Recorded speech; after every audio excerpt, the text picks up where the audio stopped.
من الشیطان الرجیم بسم اللہ الرحمن الرحیم۔ دیکھیں اذان جو ہے وہ جب 5 وقتہ نماز باجماعت مستحبہ ادا کی جائے، مستحب طریقے سے ادا کی جائے تو اس کے لیے اذان کہنا یہ قریب واجب ہے، سنت موقدہ قریب واجب ہے، اور اس کے بغیر نماز نہیں پڑھنی چاہیے۔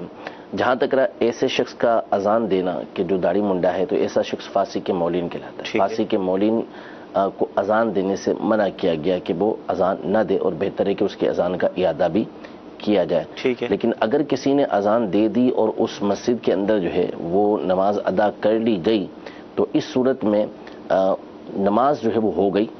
بہتر ہے کہ جو ہے وہ اس کی اذان کے اوپر دوبارہ اذان کہی جاتی اور دوبارہ اس اذان جو صحیح طریقے سے کہی جاتی اس کے بعد جماعت کے ساتھ نماز ادا کی جاتی۔ لیکن اس صورت میں بھی اذان ہونے کے بعد نماز پڑھ لی گئی ہے تو نماز ادا ہو گئی۔ نماز وہاں پر اگر امام شرائط کے مطابق ہے، امامت کی شرائط اس میں پوری پائی جاتی ہیں تو نماز اس کے پیچھے پڑھی جا سکتی ہے، اس مسجد میں نماز پڑھیں گے۔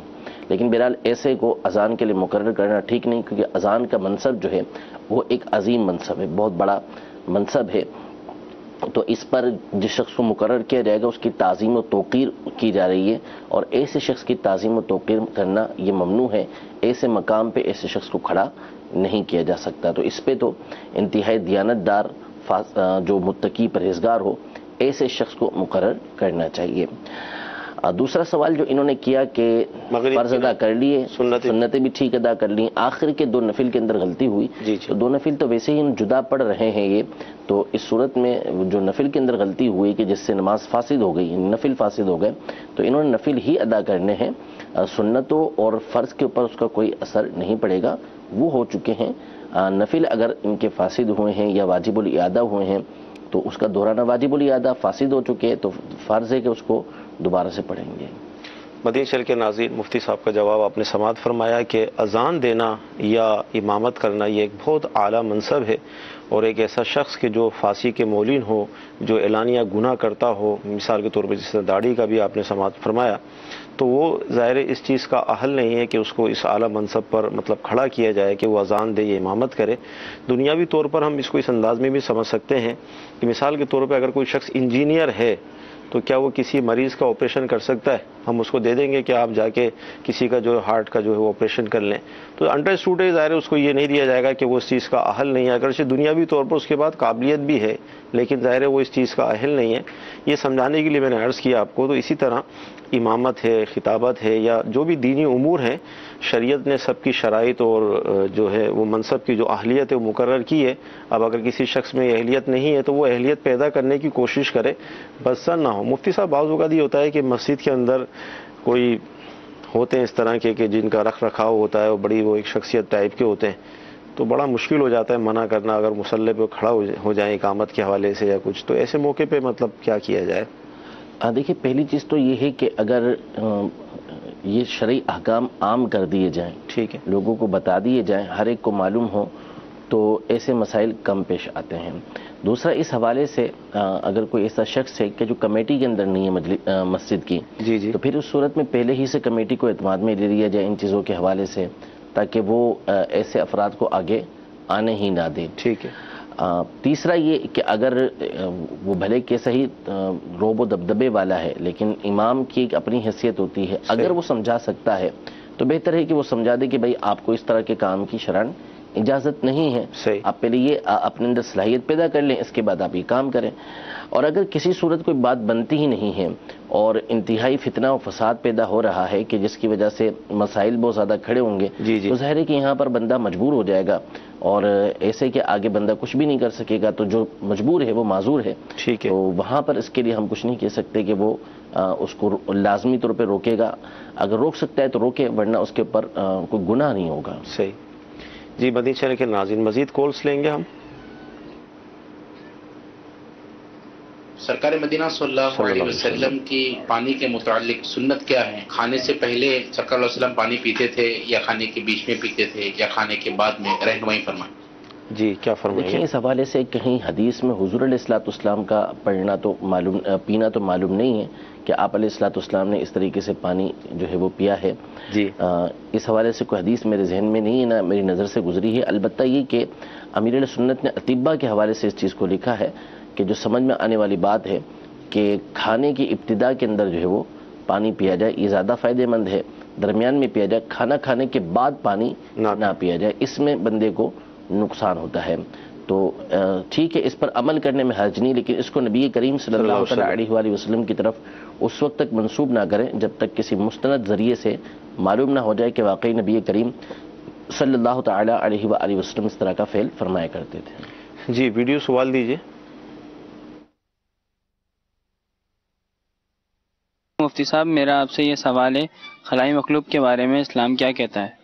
خلائی مخلوق کے بارے میں اسلام کیا کہتا ہے؟ دیکھیں خلائی مخلوق ویسے بھی سائنس بھی اس کو کوئی مانتی نہیں ہے. صحیح. یہ تصورات ہیں، ٹھیک ہے، کہ جو ہے اس طرح کی مخلوقات ہیں اور اس طرح کی اڑن تشتریاں اور یہ چیزیں، یہ سارے ایک تصورات ہیں. باقی اگر آپ حقیقی سائنس کے اندر جائیں گے تو وہ بھی اس چیز کو تسلیم نہیں کرتی. یعنی ایک تصور بنایا ہوا ہے کہ اس طرح کی مخلوقات دوسرے سیاروں پر رہتی ہیں، خلا کے اندر رہتی ہیں اور یہ اس طرح کے معاملات پیش آتے ہیں، حالانکہ ایسا کچھ بھی نہیں ہے، لیکن ہونا بعید نہیں. ٹھیک ہے.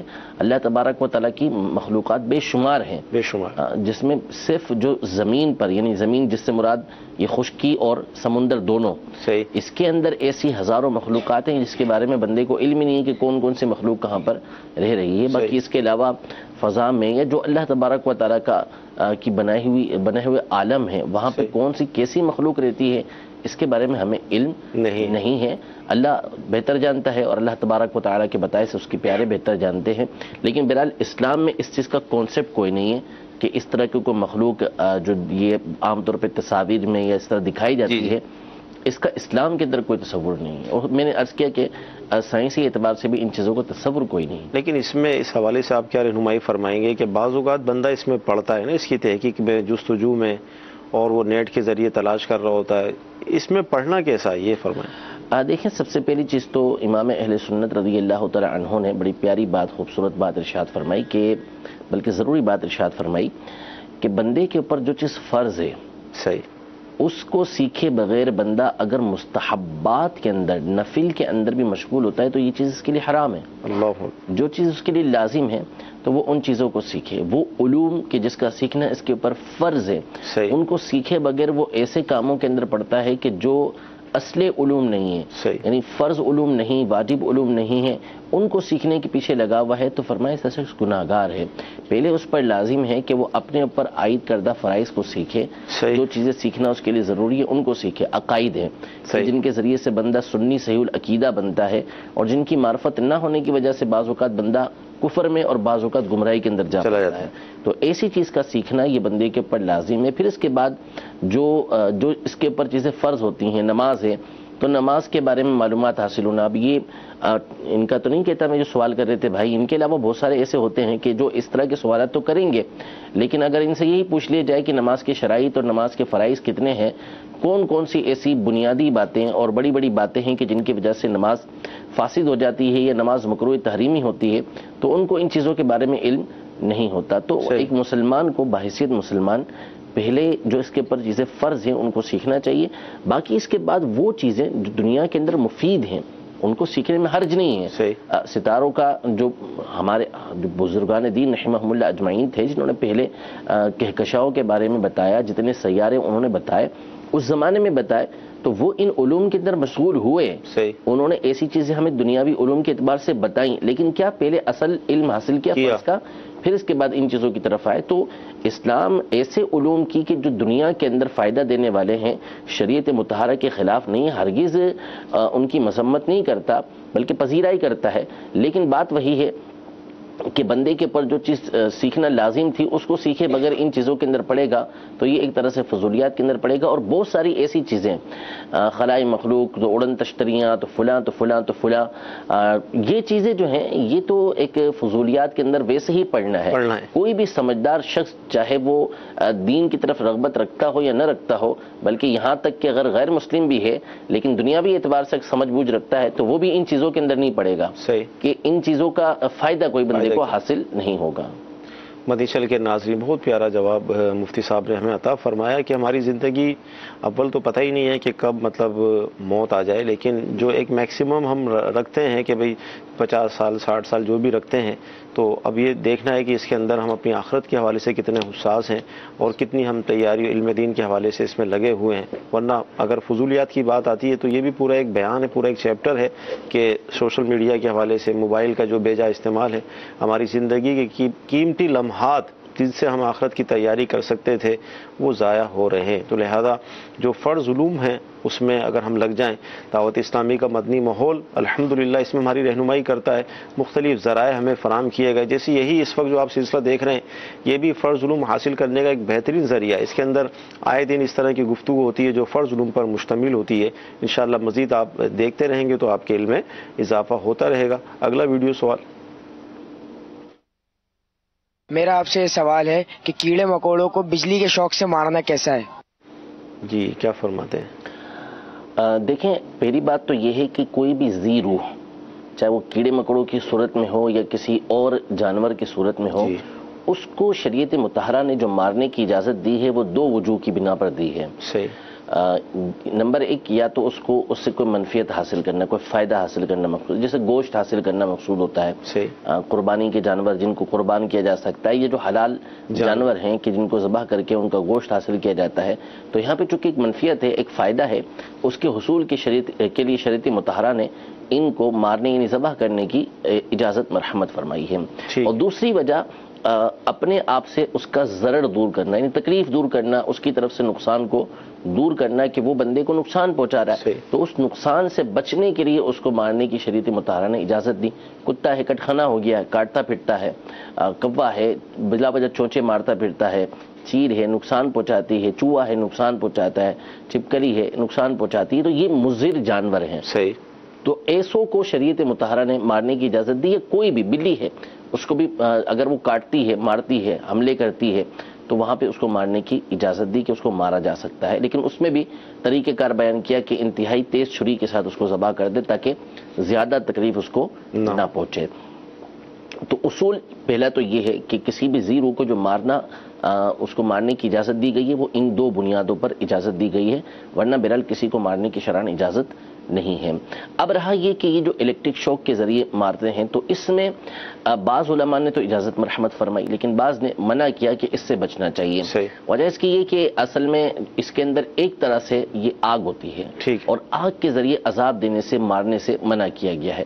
اگرچہ یہ اس طرح کی آگ نہیں ہے لیکن پھر بھی بہرحال اس میں احتیاط برتی جائے تو اچھا ہے.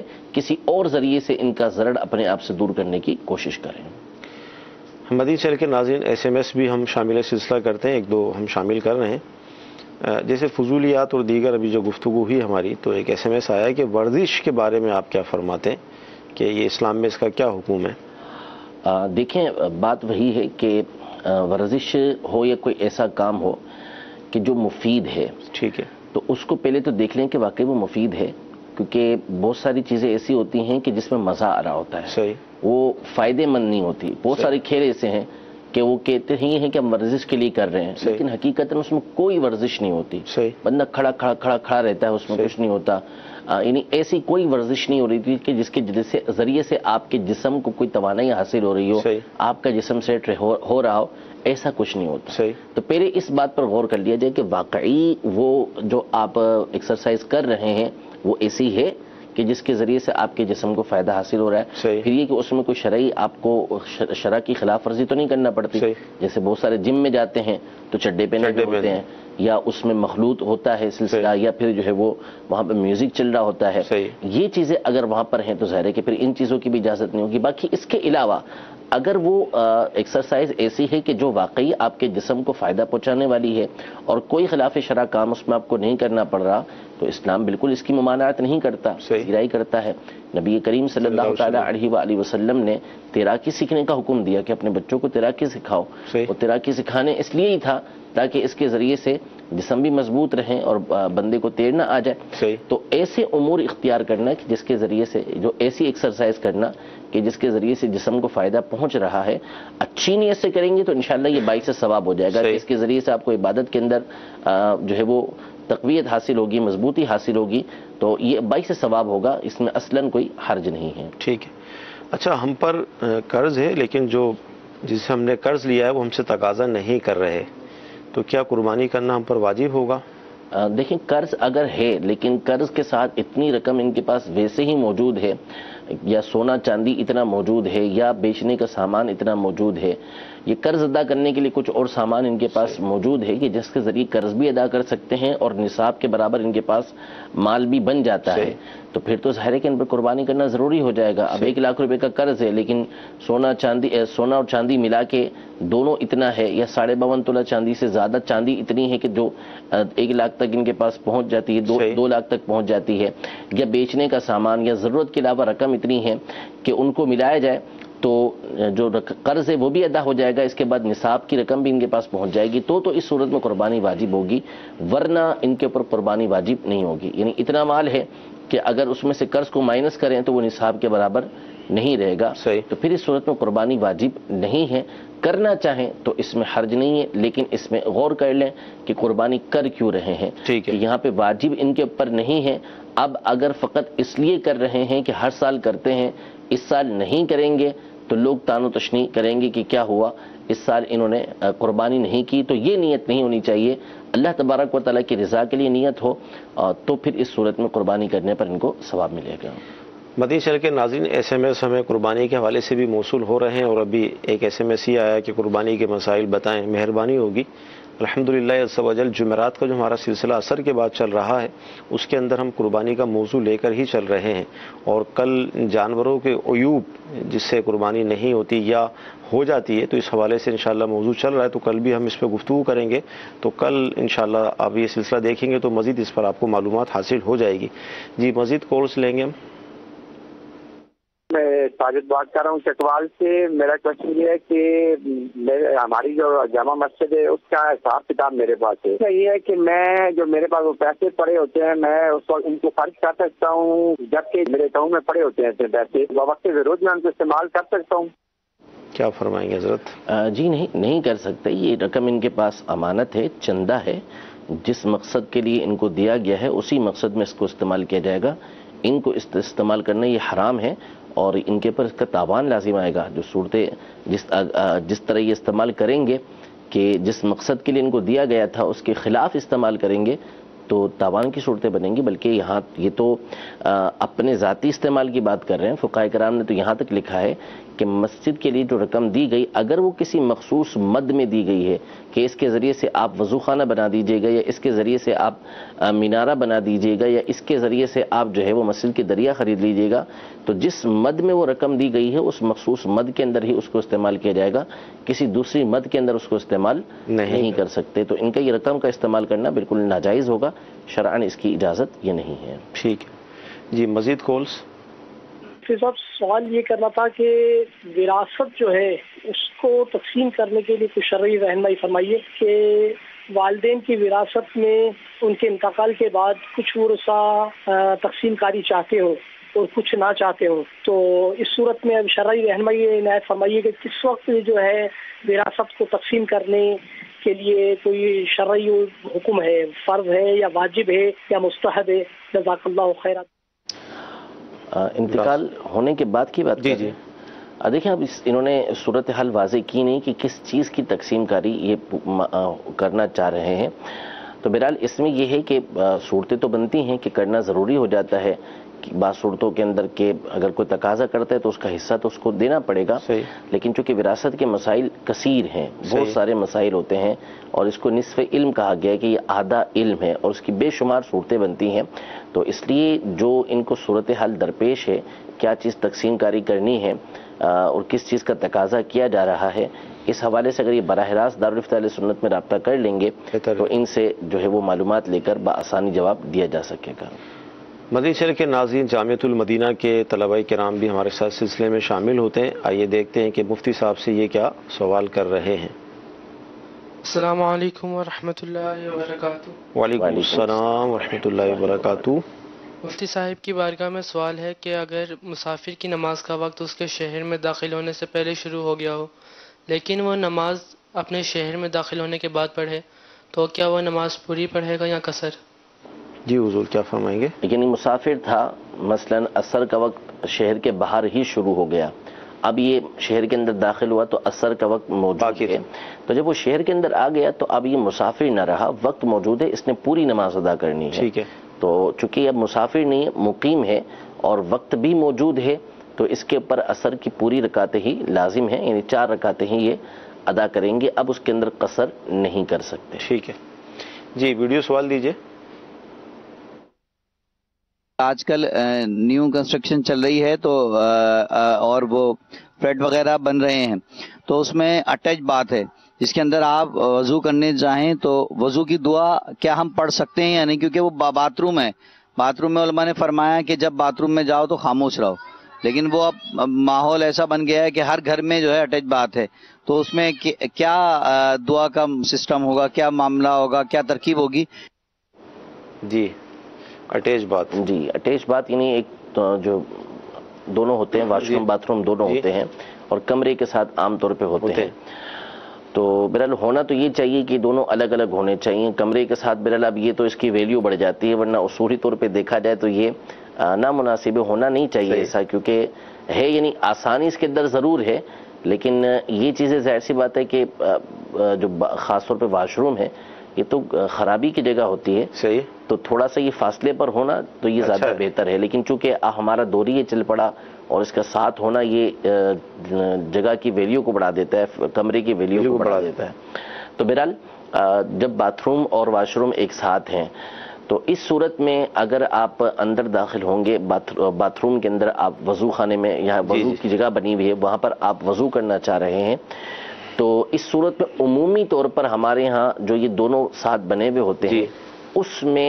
دعا نہیں پڑھی جا سکتی۔ وجہ یہ ہے کہ دونوں کے درمیان میں کوئی ایسی دیوار نہیں ہوتی کہ جو دونوں کو جدا کرنے والی ہو، یعنی اگر باتھ روم اور واش روم ساتھ بنے ہوئے ہیں تو پھر اس صورت میں اس میں اگر دعائیں پڑھنی ہے تو اس کا طریقہ کار یہ ہے کہ درمیان میں کوئی پلاسٹک کی یا موٹی کوئی ایسی دیوار ہو کہ جو دونوں کو بالکل جدا پارٹیشن کر دے، وہ الگ ہو یہ الگ ہو، دونوں کے درمیان دروازہ یا ایسی کوئی دیوار ہو کہ جس کے ذریعے یہ دونوں الگ معلوم ہوتے ہوں، تو پھر تو آپ غسل خانے کے اندر باتھ روم کے اندر جو ہے وہ دعا وغیرہ پڑھ سکتے ہیں، بسم اللہ الرحمن الرحیم پڑھ سکتے ہیں، لیکن اگر درمیان میں کوئی ایسی موٹی دیوار وغیرہ نہیں ہے کہ جو دونوں کو جدا کرنے والی ہو تو پھر اس صورت میں پڑھنا یہ منع ہوگا، اس کی شرعاً اجازت نہیں ہے۔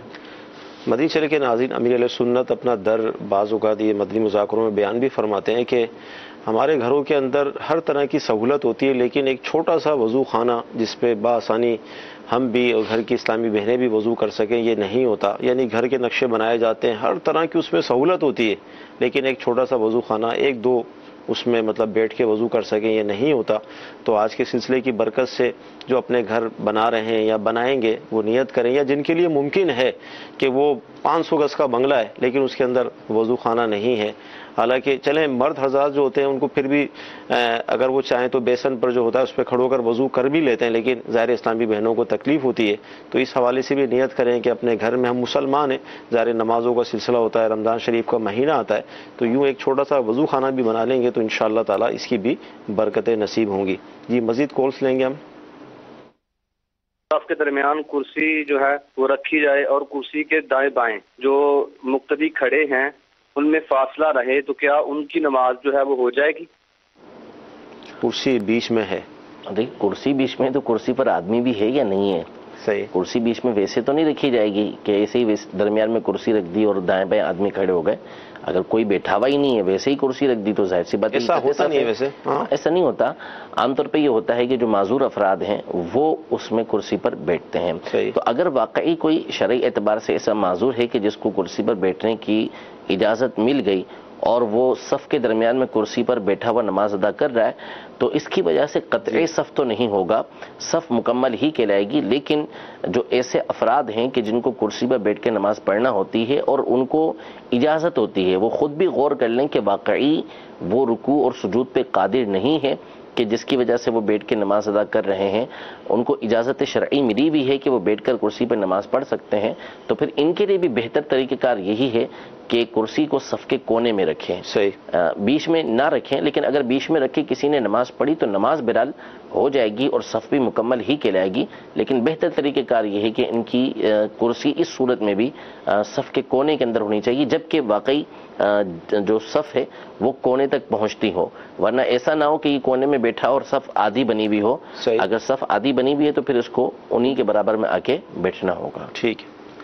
اچھا, ایس ایم ایس جو ہمیں موصول ہو رہے ہیں, مسافر جو ہوتا ہے جماعت ہو رہی ہے تو کیا وہ جماعت میں شامل ہوں گے یا اکیلے نماز پڑھیں گے؟ اگر سنی صحیح العقیدہ امام کے پیچھے اس کو نماز ملتی ہے, یعنی امام پوری شرائط کا جامع ہے کہ جس امام کے پیچھے نماز پڑھی جا سکتی ہے, تو اس کے لیے بہتر ہے جماعت کے ساتھ نماز ادا کرے, بلا وجہ جماعت کو نہ چھوڑے.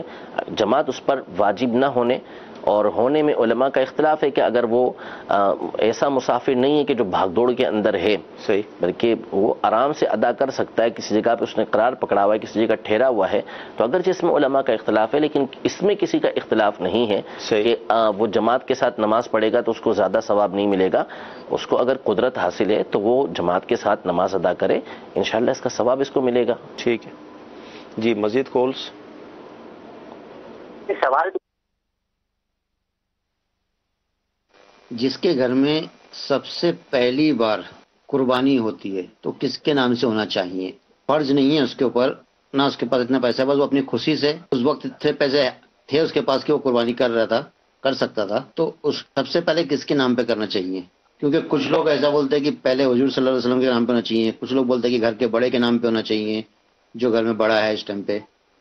جی, نفلی قربانی کا کیا کریں؟ تو اس میں کوئی مسئلہ نہیں ہے, اپنے نام پر بھی کر سکتا ہے, اپنے گھر کے بڑے فرد کے نام پر بھی کر سکتا ہے, حضور سید غوث اعظم رضی اللہ عنہ کے نام پر بھی کر سکتا ہے, سید عالم صلی اللہ تعالی علیہ وآلہ وسلم کے نام پر بھی کر سکتا ہے کہ ان کی طرف سے قربانی کرتا ہے. تو چونکہ اس کے اوپر لازم نہیں ہے, فرض نہیں ہے اپنی طرف سے قربانی کرنا, تو جس کی طرف سے کرنا چاہے اس میں کوئی حرج نہیں ہے.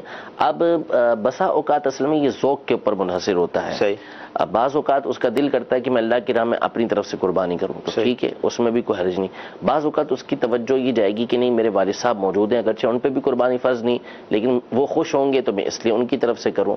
بعض اوقات غوث پاک رضی اللہ عنہ کی دل میں محبت کا غلبہ ہوتا ہے تو اس کا دل کرتا ہے کہ میں اپنے مرشد کریم کی طرف سے قربانی کروں, تو ان کی طرف سے کر دے. بعض اوقات بلکہ اکثر نبی کریم صلی اللہ تعالی علیہ وآلہ وسلم کی محبت جو ہے وہ غالب ہوتی ہے, اس طرف توجہ ہوتی ہے تو ان کی طرف سے کرتا ہے, تو اس میں کوئی حرج نہیں ہے. جس کی طرف سے بھی کرے گا نفلی قربانی بہرحال ہو جائے گی. بعض اوقات ایسا ہوتا ہے کہ اب جیسے قربانی واجب نہیں تھی, نفلی تھی, اب اس نے اپنے والد صاحب کے لیے یا والدہ کے نام سے اس کو کر دیا, لیکن کچھ لوگ بے چینی پیدا کر دیتے ہیں کہ یار آپ کو تو سرکار کے لیے کرنی چاہیے تھی, تو آپ کو آپ نے یہ اس میں کیا فرمائیں گے؟ نہیں دیکھیں, کرنی چاہیے تھی یا نہیں کرنی چاہیے تھی یہ ایک الگ معاملہ ہے. سرور دو عالم صلی اللہ تعالی علیہ وآلہ وسلم کے احسانات اور آپ علیہ الصلوۃ والسلام کی امت سے محبت کا تقاضا یہ ہے کہ کرنی چاہیے. حضرت علی رضی اللہ تعالی عنہ ہر سال 2 مینڈے ذبح کیا کرتے تھے, ایک سرکار دو عالم صلی اللہ تعالی علیہ وسلم کی طرف سے کیا کرتے تھے. خود نبی کریم صلی اللہ تعالی علیہ وآلہ وسلم اپنی امت سے اتنی محبت فرماتے کہ ایک جانور امت کی طرف سے قربان کیا کرتے تھے. تو اس لیے ہمیں بھی سرکار دو عالم صلی اللہ تعالی علیہ وآلہ وسلم کی طرف سے قربانی کرنی چاہیے, بہت اچھی بات ہے. اور حضور علیہ الصلوۃ والسلام کے احسان کا یقیناً یہ بدلہ نہیں ہے, صرف ایک محبت کا اظہار ہے, تو کرنی چاہیے بالکل. اگر بندے کے پاس نفلی قربانی کی وسعت ہے تو حضور علیہ الصلوۃ والسلام کی طرف سے کرے, لیکن اس پر مذمت کرنا, اس پر ملامت کرنا کہ آپ نے نبی رحمت صلی اللہ تعالی علیہ وسلم کی طرف سے قربانی نہیں کی بلکہ اپنے گھر کے والد کی طرف سے یا والدہ کی طرف سے کر دی, تو یہ ملامت کرنا اور مذمت کرنا ٹھیک نہیں ہے. صحیح. اچھا، اسلامی بہنیں جو اپنے کان چھدواتی ہیں تو کیا ایک سے زیادہ جگہ سے چھدوا سکتی ہیں؟ اس میں کوئی حرج تو نہیں ہے ایسے میں؟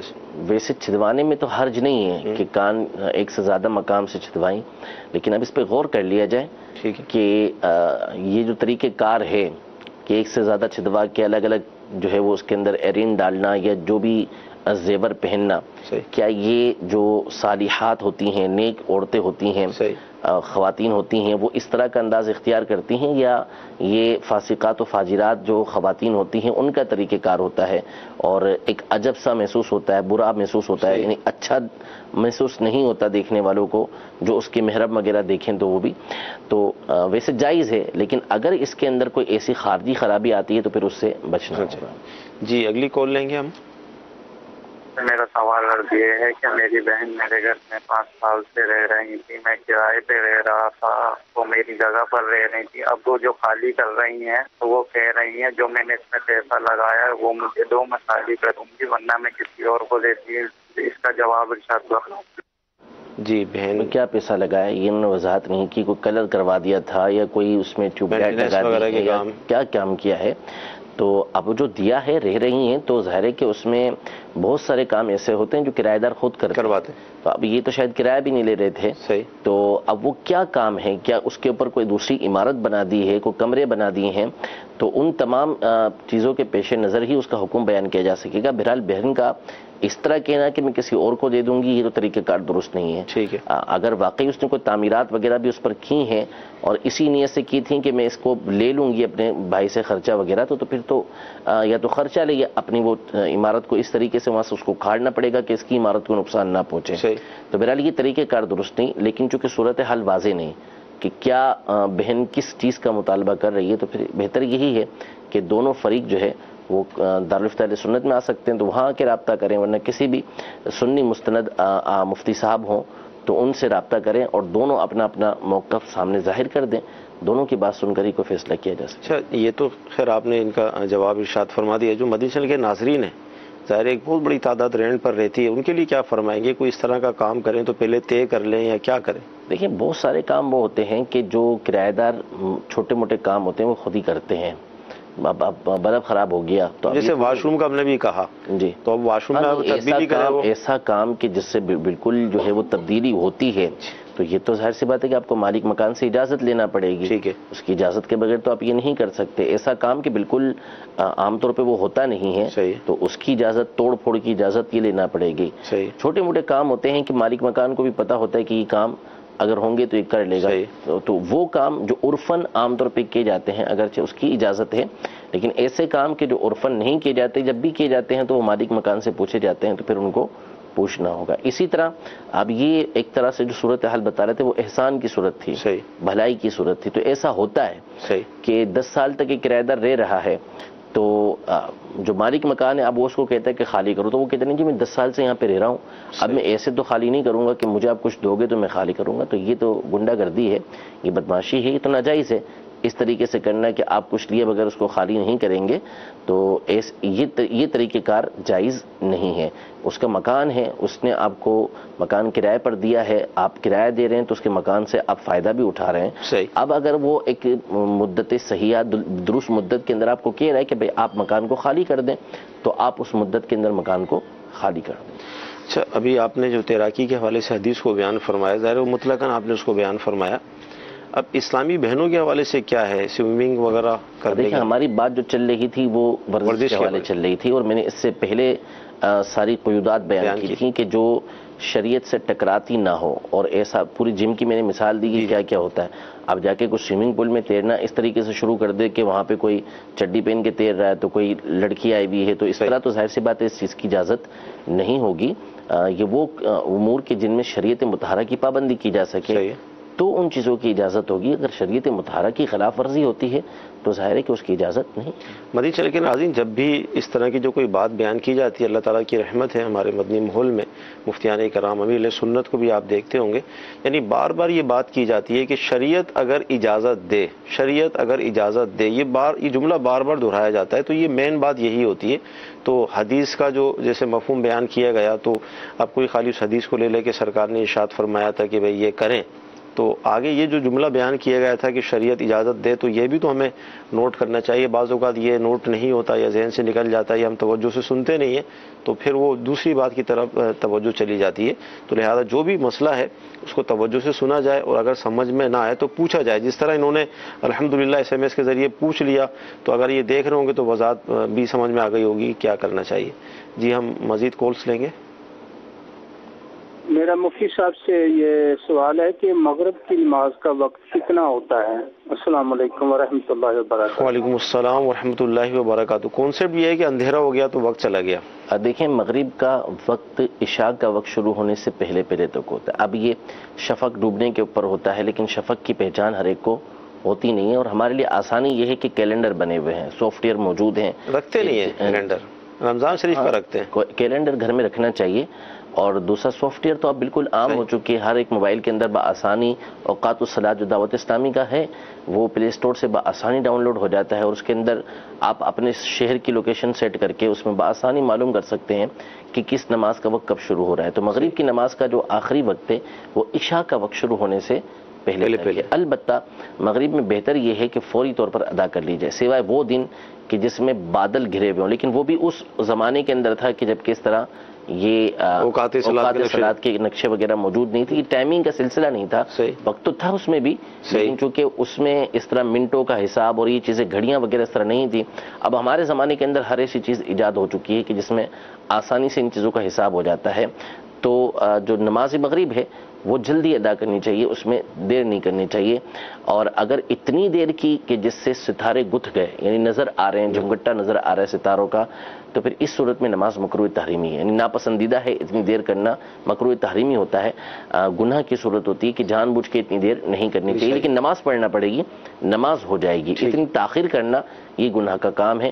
اور وقت اس کا جو رہے گا وہ عشاء کے وقت تک رہے گا. اگر کسی نے نہیں پڑھی تو عشاء سے پہلے اس کو پڑھنا بھی ہوگی، اور یہ ادا ہی ہوگی، قضا نہیں ہوگی. قضا اس صورت میں ہوگی جبکہ وقت نکل کے عشاء کا وقت شروع ہو گیا، تو اب اس کی نماز مغرب یہ قضا ہو جائے گی. جی اگلی کال. میں یہ سوال پوچھنا تھا کہ مسجد میں جنازہ پڑھانا جائز ہے یا ناجائز؟ مسجد میں جنازہ پڑھانا تو ہمارے نزدیک تو اس کی شرعاً اجازت نہیں ہے کہ مسجد کے اندر جنازہ پڑھا جائے. یعنی مسجد کے اندر جنازہ موجود ہو، یا نمازی مسجد کے اندر موجود ہو، یا جنازہ مسجد میں نمازی مسجد کے باہر ہیں، یا دونوں مسجد کے اندر ہیں، تو ہمارے نزدیک یہ ممنوع ہے، اس کی اجازت نہیں ہے. لیکن اس میں احتیاط یہ برتی جائے کہ اگر کسی مقام پہ، چونکہ مختلف فی مسئلہ ہے اور بعض علماء اس میں اختلاف کرتے ہیں، تو کسی مقام پر کسی مفتی اہل سنت کی ان کی فتوی کی روشنی میں وہاں پر اس طرح کا معاملہ ہو رہا ہے، تو آپ اگر پیار و محبت سے سمجھا سکتے ہیں تو عرض کر دیں کہ بہتر یہ ہے کہ آپ باہر ہی پڑھیں، کیونکہ باہر پڑھنے میں کسی کا اختلاف نہیں ہے. باہر آپ پڑھیں گے تو نماز جنازہ اس میں کوئی اختلاف نہیں کرے گا. لیکن اگر وہاں پہ پڑھا جا رہا ہے اور آپ سمجھانے پہ قادر نہیں ہیں، آپ کے سمجھانے کی وجہ سے فتنہ و فساد پیدا ہوتا ہے، تو پھر آپ اس کے اندر نہ پڑھیں کہ آپ ان کو سمجھانے کے لیے بیٹھیں اور پھر آزمائش کے اندر پڑھ جائیں. لوگ پڑھ رہے ہیں، ان کو پڑھنے دیجیے. ٹھیک ہے. اچھا چھوٹا بچہ جو ہوتا ہے اگر وہ دودھ نکال دے، ملک، تو اس حوالے سے کیا فرمائیں؟ یہ دیکھا جائے گا کہ وہ کہاں سے آیا. اگر تو وہ معدے سے لوٹ کر آیا ہے تو اس صورت میں وہ ناپاک ہو جائے گا. وہ منہ میں ڈالا، اس نے کلنی ویسے ہی کر دی، معدے کے اندر نہیں اترا، اس نے بچے کو منہ میں دے رہے ہیں زبردستی، وہ لے نہیں رہا، جیسے منہ میں دیا اس نے باہر نکال دیا، تو ظاہر ہے کہ منہ سے نکلنے والا یہ ناپاک نہیں ہے. لیکن وہ اتر گیا اور وہ الٹی کی جو صورت ہوتی ہے اس طریقے سے اس نے معدے سے باہر نکالا، یا بچہ جس انداز میں معدے سے باہر نکالتا ہے وہ ناپاک ہو جائے گا. مدنی شہر کے ناظرین، سلسلہ ہوا، مختلف شریعت کے مسائل ڈسکس ہوئے، گفتگو اس میں کی گئی، مسائل ہمیں بتائے گئے، تو الحمدللہ ہمارے علم میں اضافہ ہوا. کل بھی عصر کی نماز کے بعد تقریباً 6:30 بجے پاکستانی وقت کے مطابق ہمارا سلسلہ شروع ہوگا. میری مدنی التجا ہے کہ ضرور دیکھیے گا. انشاءاللہ قربانی کے حوالے سے اہم مسائل آپ کے علم میں آئیں گے. اللہ کی بارگاہ میں دعا کرتے ہیں کہ اللہ تعالیٰ آج کا ہمارا سلسلہ اپنی بارگاہ میں قبول فرمائے، جو ہم نے سنا ہے، سیکھا ہے، اس پر عمل کرنے کی توفیق عطا فرمائے. آمین. صلو علی الحبیب صلی اللہ تعالی علی محمد.